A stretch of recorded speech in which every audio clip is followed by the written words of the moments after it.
We're going to connect with the part that we'll call the critic. My critic is named piece of shit.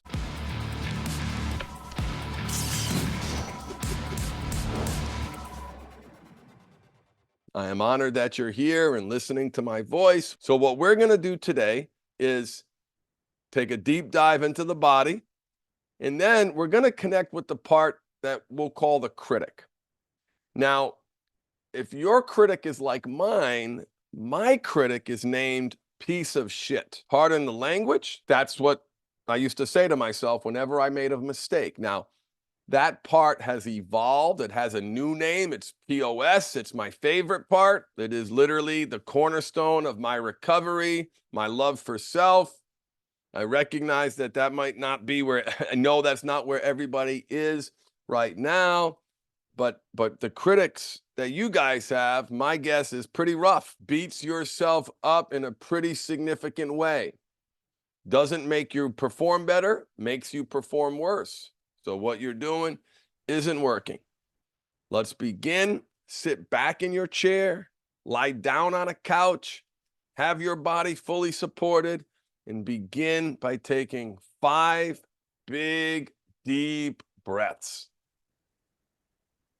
And the 5 big, deep breaths in the beginning, big inhales, and then big exhales. And instantly, you can feel something happening in your body. Maybe relaxing a few percentage points. If we can do a few, we can do a few more. On the inhale, focus on that expansion. On the exhale, focus on that release. And I want to acknowledge there are a million distractions. I invite you to welcome them. I hope you are distracted. I hope you are interrupted. And I hope you get frustrated. Not because I want anyone to experience discomfort, because I know you're going to experience discomfort out there. So every time you're distracted, every time you lose focus, every time you start paying attention to what you intend to focus on, congratulations, you have been mindful. You are being mindful. This is also a way to change our relationship with failure. Every time you think you're making a mistake, you're doing it right. Every time you realize that your mind is taking you down another path, an unintentional path, a mindless path, a programmed path, poof, you're mindful. And you're probably going to do that 300 times during the next 25, 35 minutes. When you have that distraction, when you experience that disruption, welcome it. It is the same way I want you to feel about your triggers. Since they're not going away, what's the point of hating them? That makes it worse. But what if you were able to use your triggers as the opportunity to wake up and snap out of it?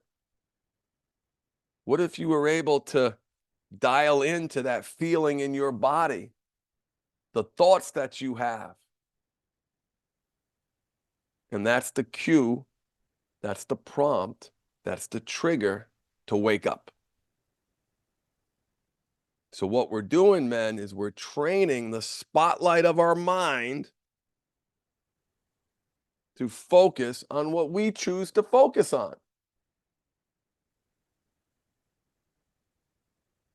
So embrace those distractions, welcome them. That's life. Continue to breathe. Release as much tension as you can in the body. We want to be relaxed. We want to get you like a rag doll. Like if someone were to come over and lift up your arm, it would flop right back down. And we're going to do that in a deliberate and an intentional way. We're going to start at the bottom, work our way up to the top. If you've done this before, here is your mission. This is part of your hero's journey. Your mission is to go deeper, quicker.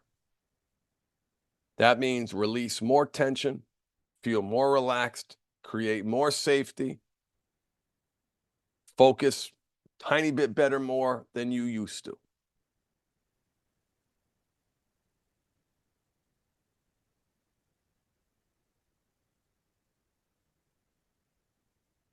Let's begin by observing.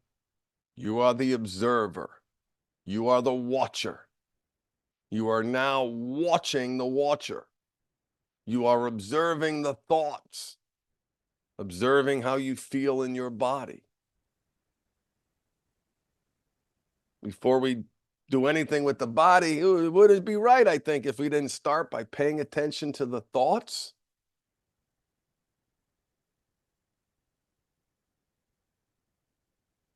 I love watching the river flow, listening to the river flow, observing the river, the thought river. Observe your thoughts, at least try.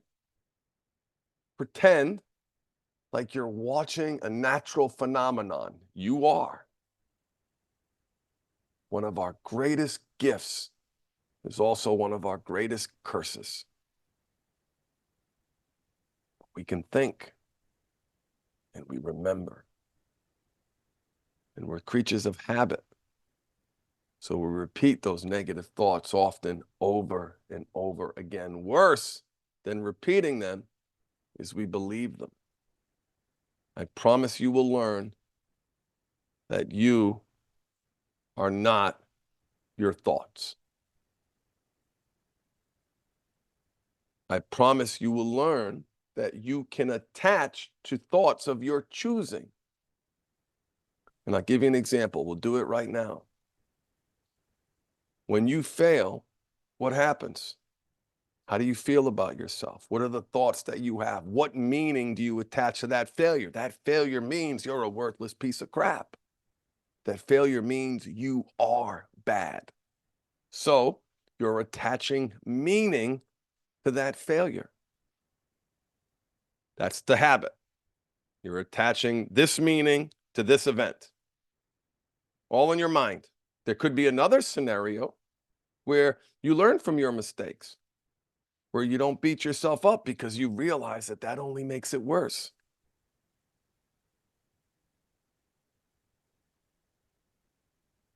Notice the breath. Relax your central nervous system.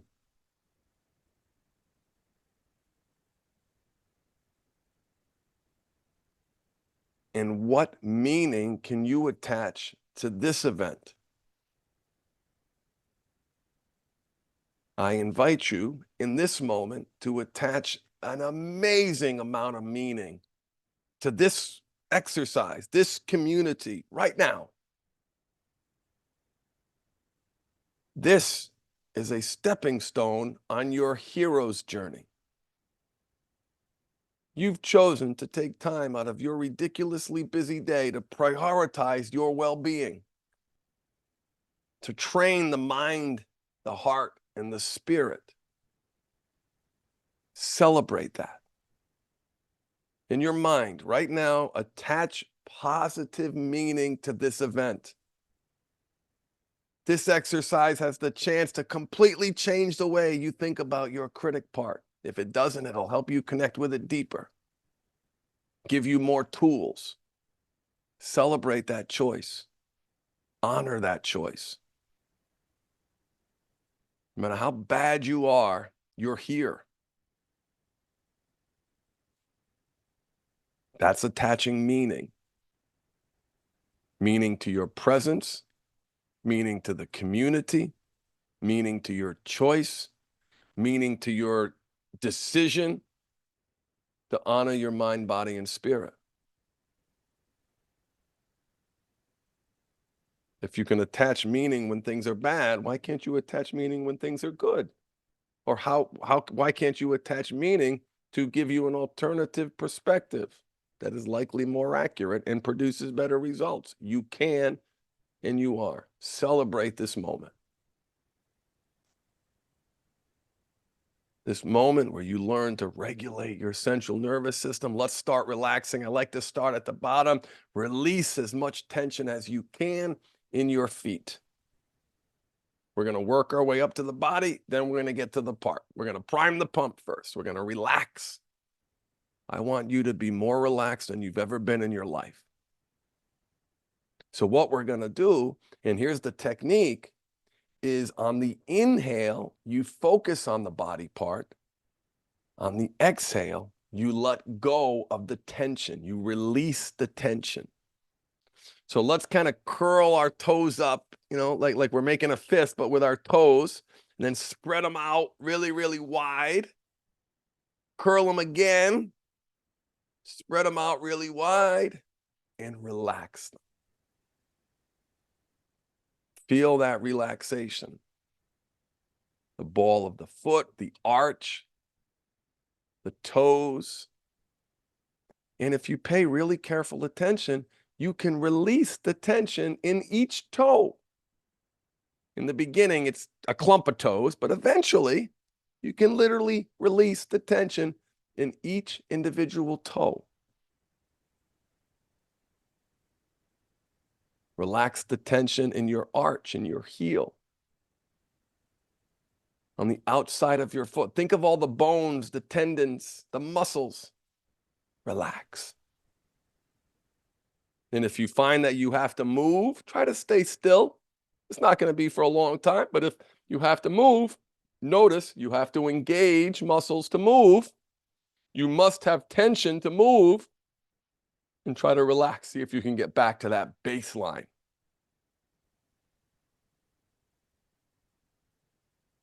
Relax your ankle. Relax that joint. Think of how tough those muscles in the feet have to be for us to be upright. Think how strong those muscles are. Let it go. On your next big inhale, focus on your calf and your shins on each leg. Take a couple of breaths to release the tension going down your leg in the front and the tension going down your leg in the back.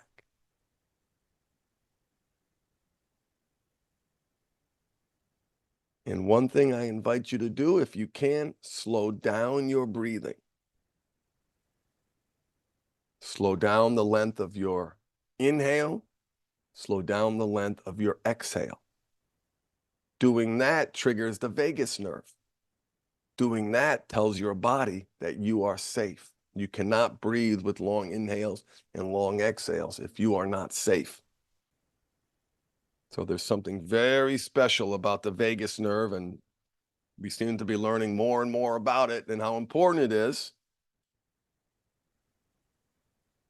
But we can trigger that nerve by breathing in, 2, 3, 4, 5. Slow exhale, 2, 3, 4, 5. On your next inhale, release the tension behind the knee and in front of the knee.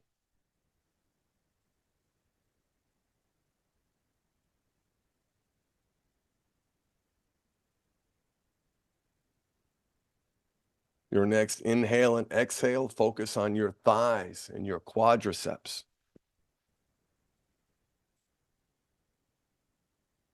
Right? And if you're fully supported, you can release the tension in your glutes. You can release any tension in the floor of your pelvis, your abdomen. And let's give 3 breaths to your lower back. And what you'll find, men, is that there are layers to tension like onions and ogres. With each breath, you can release more tension.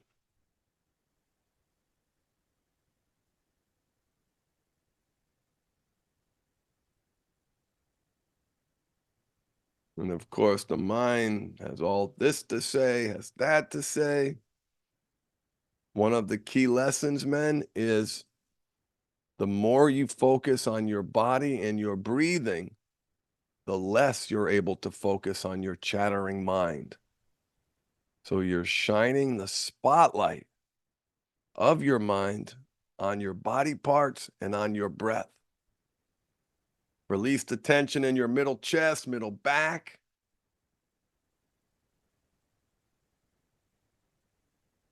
The next breath, let go of the tension in your pecs, your chest.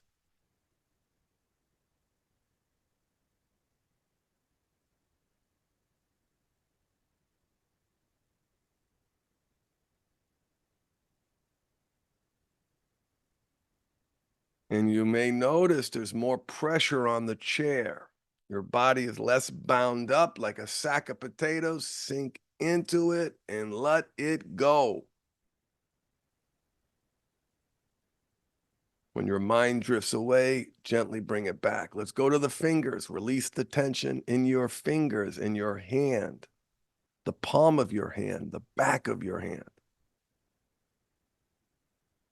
And just take a second to realize how much tension you can actually release.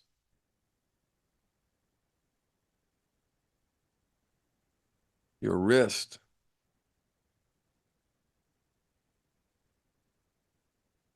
your forearms, front and back.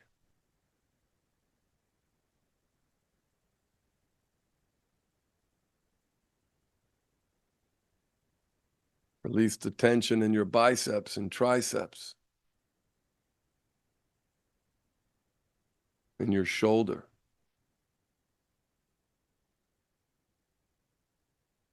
Your delts, top of your shoulder. And two great spots to practice layers, your neck.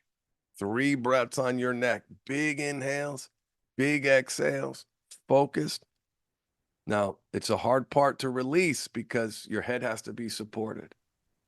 Even with your head supported, the body's like, no can do, not gonna do it. And eventually, do you know you can get so good at this, it's actually dangerous to move when you're relaxed because your body's not supported. So if you're getting there, make sure when you move, you do little subtle movements first. Right? But imagine you're able to get into the center of that neck. You're visualizing the center of that spine. And from the center out, releasing tension. We carry so much in our shoulders, in our necks. Many of you have neck pain, back pain. Let it go. You deserve to feel safe. Your body needs this, and you are worthy.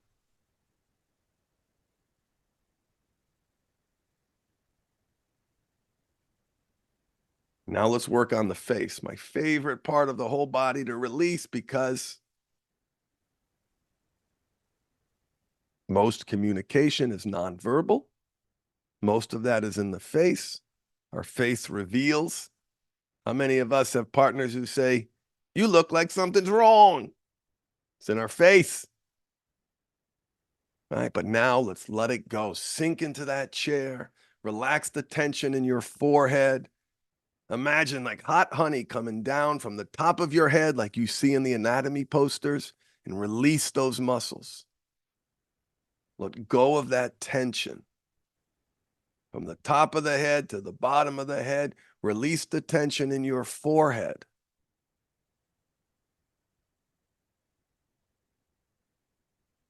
Another place where, if you're paying attention, layers of tension.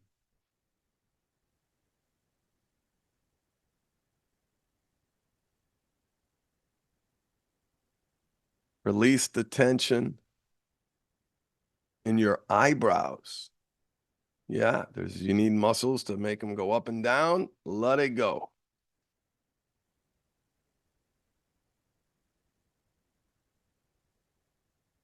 Here's another cue that I love. Allow your eyes to float in the sockets. So notice there's tension keeping your eyes closed. Let that go. They might open a little bit. Perfect. It's okay.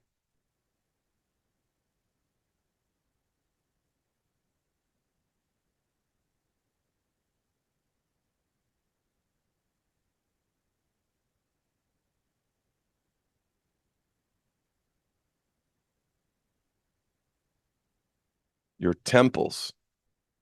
Right? When you're stressed, you rub your temples, not too far away from your jaw. Release that tension. There's tension in your cheeks underneath your eyes. Release the tension in your nostrils.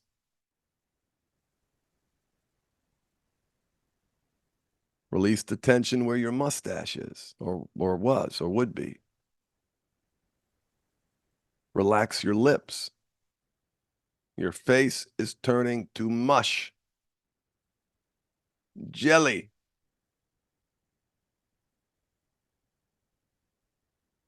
Relax your tongue inside your mouth.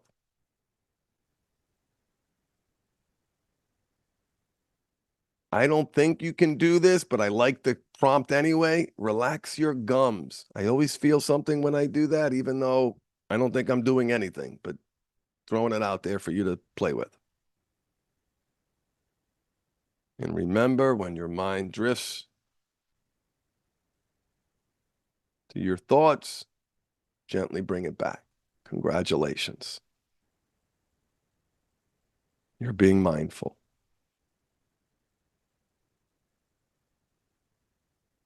As you relax your tongue inside your mouth, you can release tension down into your neck. And now we're going to relax the jaw, my favorite place to teach layers. I think I said that about a couple of other body parts, but the jaw is a great place to do it. 3 breaths. Inhale, focus. Before you do, move your mouth.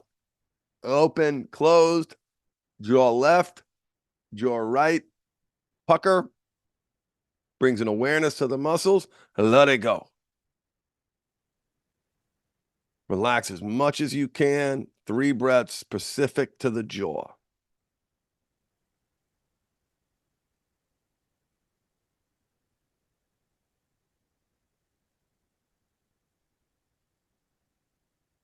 Your mouth may be unable to remain closed as you release that tension.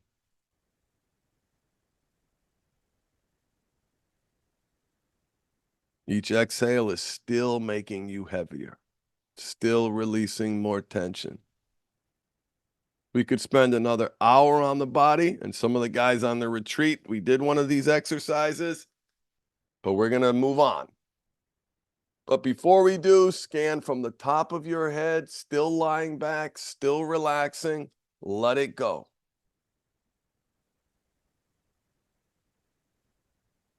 Feet, calves, shins, knees, thighs, hips, floor of the pelvis, abdomen, mid-chest, mid-back, upper back, shoulders, fingers, forearms, biceps, triceps, deltoids, neck, and face.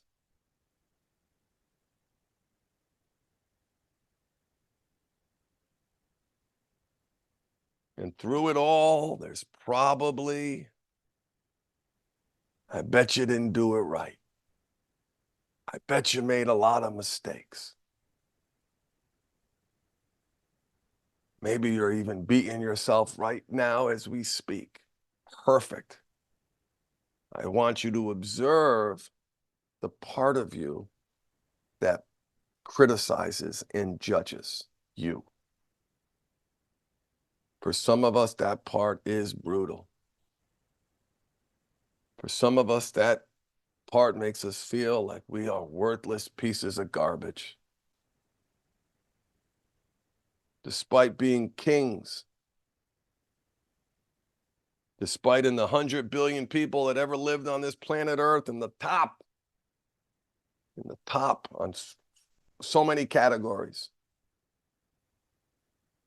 yet we feel empty, lost, worthless, and not good enough. We're going to bring an awareness to that part today. So I want you to pretend you're able to visualize that part, even if you're new and never done any of the parts work before, like a comic book character or someone in a movie. What do you see when you think about that part that says these nasty things to you? Now we're paying attention to our thoughts. Now we're paying attention to the visuals that our mind that is showing us. As you try to imagine if this part of you had a face, had a body, this piece of shit part that you might have,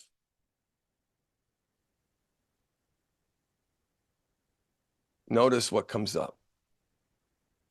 Notice how you feel about a part of yourself.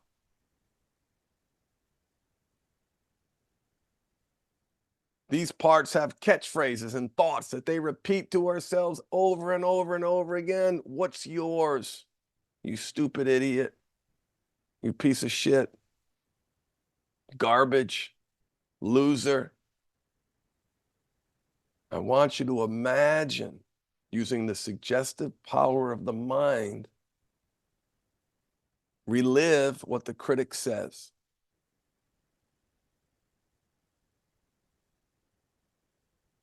What are your thought habits around self-criticism and judgment and shame? All of that's in scope today.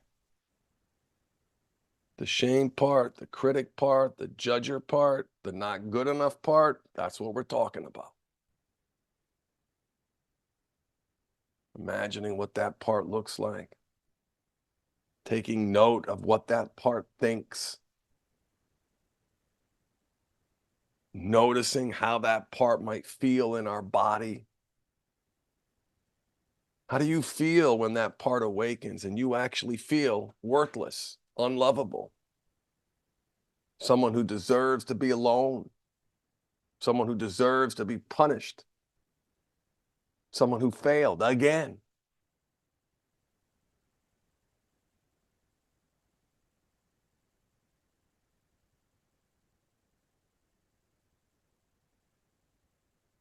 Take note and observe, when does this part awaken? When does this part take over? Imagine a scenario recently where this part was driving the bus off the cliff. When was the last time you felt criticized and judged eternally? And maybe during this exercise a number of times, but go back to a moment in the past few days where you really beat yourself up, where this part took over and, man, you felt bad. You felt down. You felt low.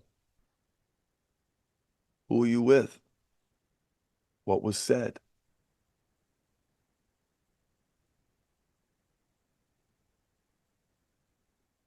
So often this part manifests or possesses us when we make a mistake,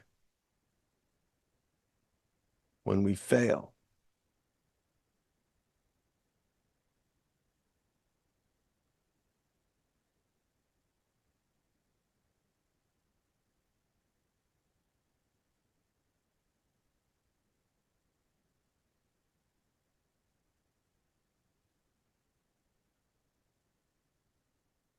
And why do we have this critic? What is it about it that we all have it?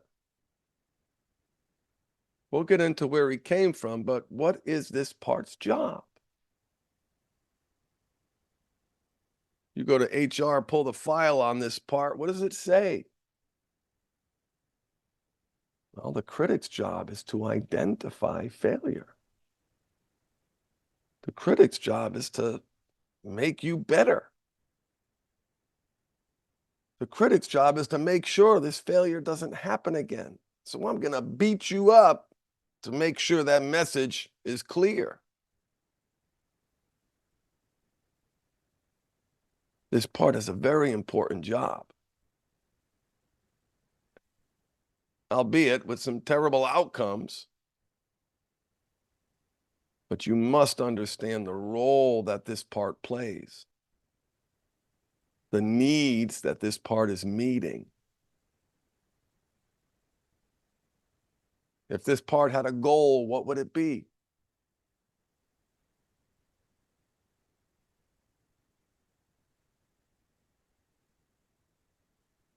If this part had a job, what would it be?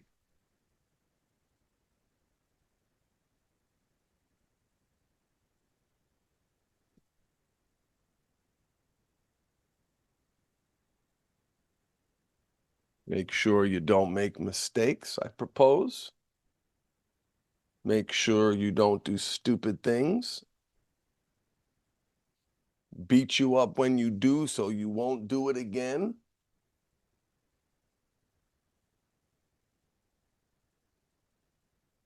This part's responsible for quality control.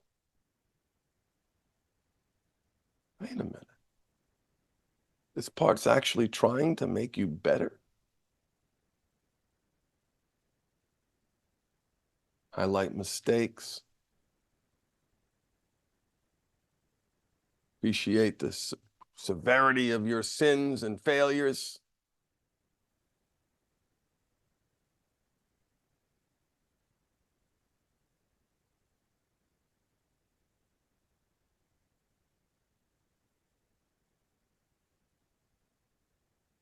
What does this part fear would happen if it stopped doing its job? If I stop beating myself up, I'm afraid blank would happen. Well, there'd be no reason not to make mistakes, would there? You'd do whatever you wanted. You'd be a failure. You'd be a loser. You'd be alone. You'd be abandoned. You'd be rejected. You wouldn't reach your true potential. What does this part fear would happen if it stopped doing its job?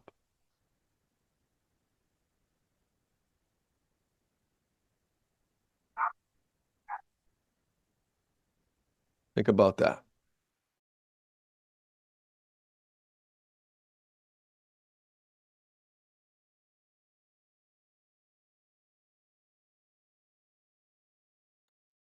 What does this part fear would happen if it stopped doing its job?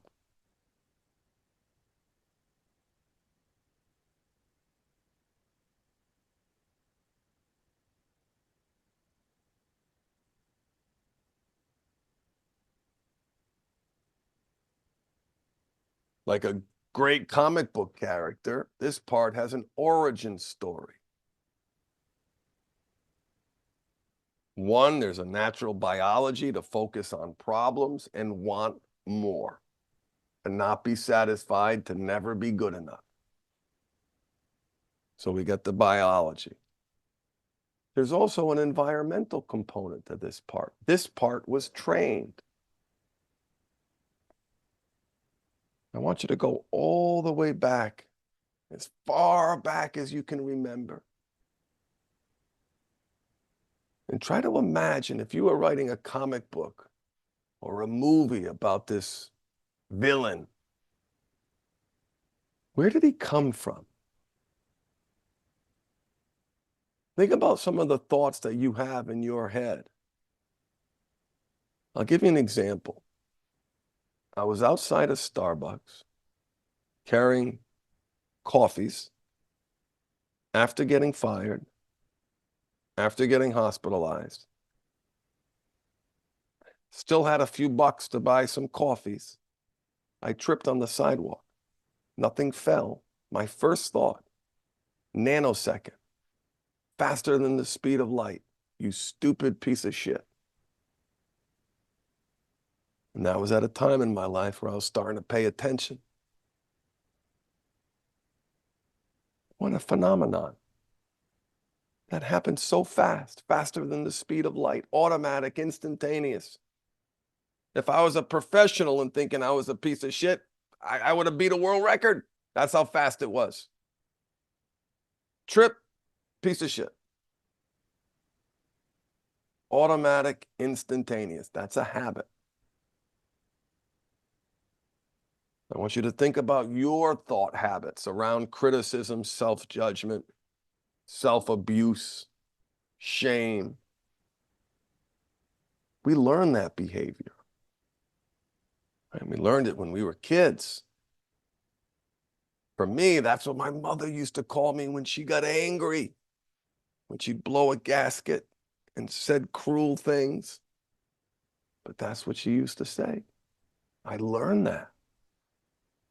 And you learn your thoughts. And we're not blaming. Information, not ammunition. So try to imagine, just like you did as an adult, try to imagine that moment in your childhood that in the movie is the scene that highlights, that memorializes, that captures the essence of the training that you received, well-intentioned or not, traumatic or not. Eyes closed, relaxed. And whatever you're sitting in, try to picture that child. It's even hard to imagine what you look like. So imagine yourself in a photo. Right? Then bring that image right into this vision, this experience, the training of feeling bad about yourself, using cruelty to drive results, using fear to create better outcomes.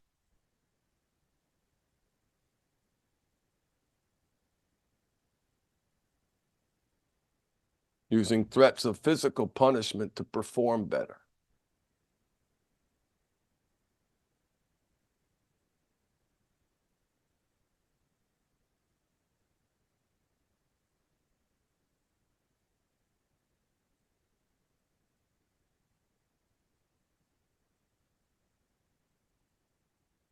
Just notice what comes up, what you see.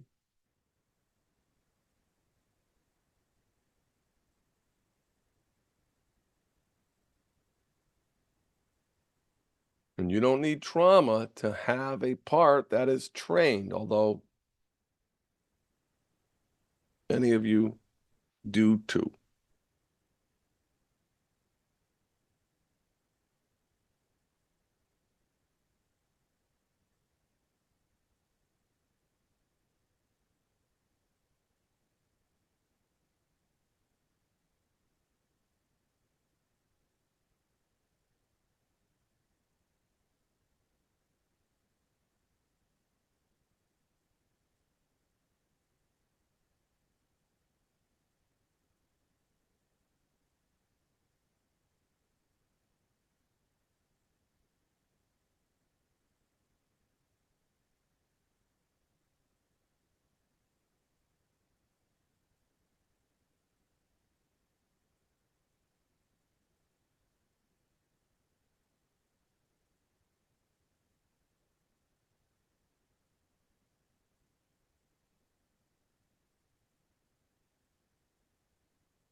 Maybe think of another event that helps you understand the evolution of this part.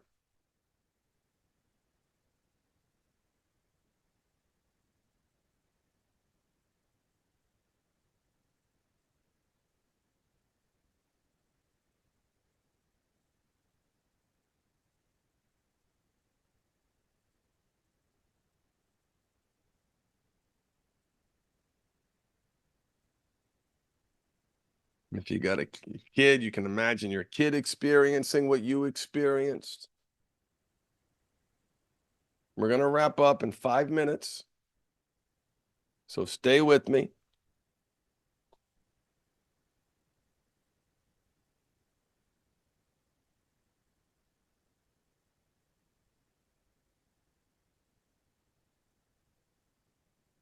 And what, not just meaning can you attach, but what visualizations can you bring into this exercise to help this part, to help you feel safe, secure, okay, despite the mistakes, despite the failures. Superman had his fortress of solitude. What do you have? What visuals can you bring into your brain to help you regulate that central nervous system around this part that wants what's best for us, but is doing it in a terrible way, bringing some of us to our knees? Can go so far as to wishing we were dead, can even go further. Some of you know what I'm talking about. Imagine that safe place. Imagine that place where the child knows there's no threat. The opposite of stressed. That's this place. Maybe you can hear a stream. Maybe you're in the mountains. Maybe you're on the beach. Maybe you're in an underground vault by yourself. But let's use a visualization and meaning to help these parts feel safe, where they can make mistakes without getting abused, where they can learn from them, where they're not in a state of hypervigilance and hypercriticism. Because in that safe place, we're best able to understand, what do they need? What do you need? And you can imagine talking to the child and being curious and kind and compassionate. And just listening, not telling, not ordering, not bossing, just curious. What comes up when you ask the child that you pictured, what do you need? How can I help you? How can we do better? How can we change our relationship with failure?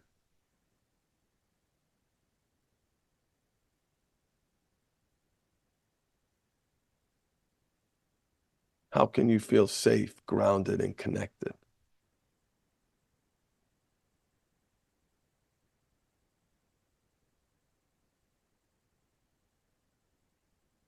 How can you counter the training without making things worse? How can you make it better?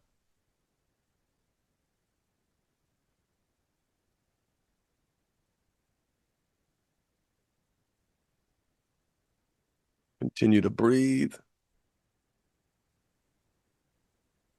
Imagine that safe place. And again, from the top of your head all the way to the bottom, let's release another layer of tension in this magical, safe place where you feel grounded, where you feel connected. Maybe you're the most relaxed you've ever been. Maybe you're not, but you're relaxed.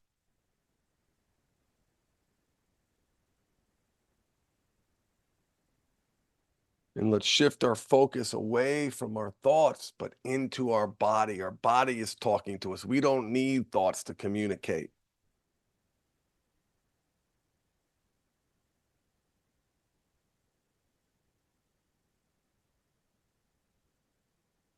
Be present. Be kind to yourself.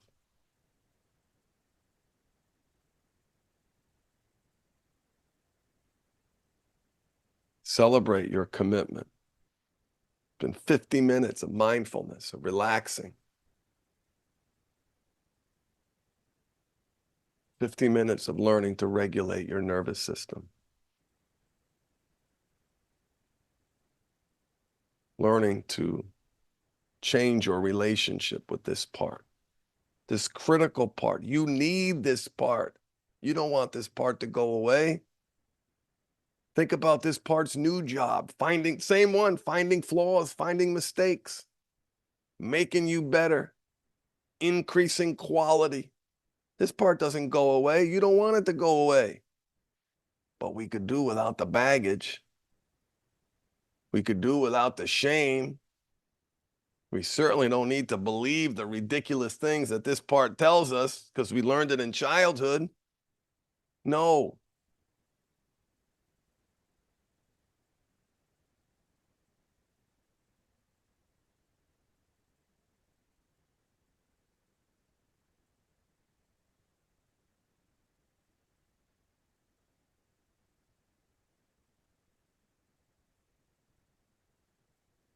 What action does this exercise prompt in you? What do you have to do to honor this part? What did you learn about this part? If you were to write one thing down, what would it be?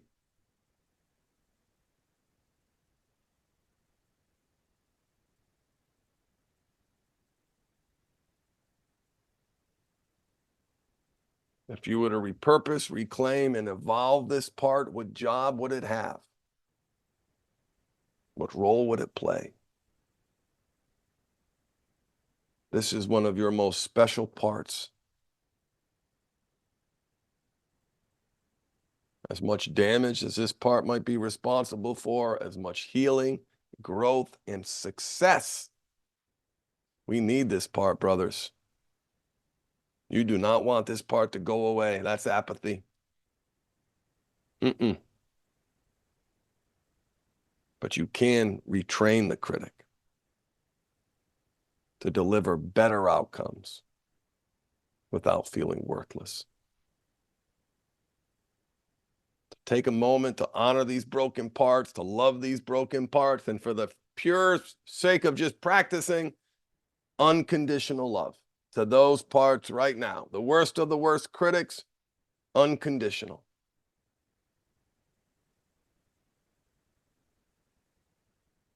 Love this part the way you might want your children or grandchildren to love themselves.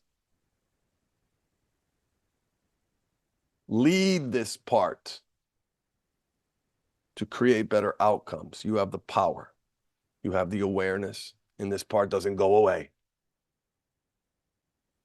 There's no future state where you're not going to feel worthless, scared, alone. That's not how this works.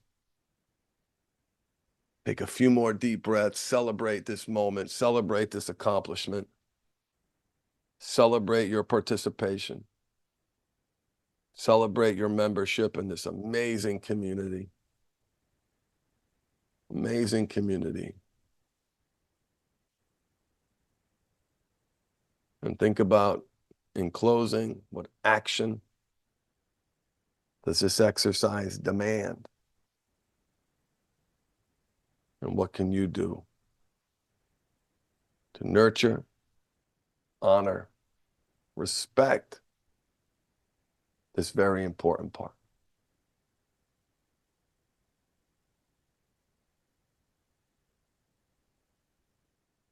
And that, my brothers, concludes our exercise with our critic part.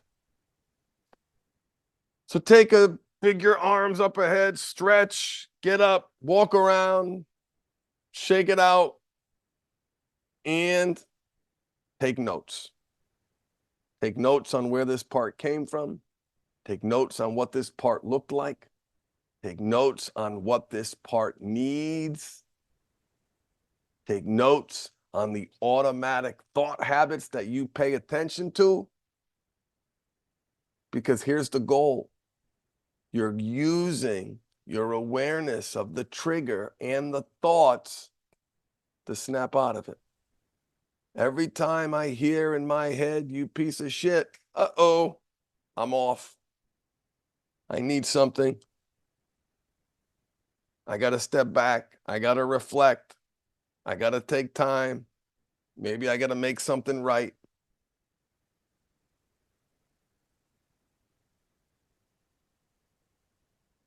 What action can you take?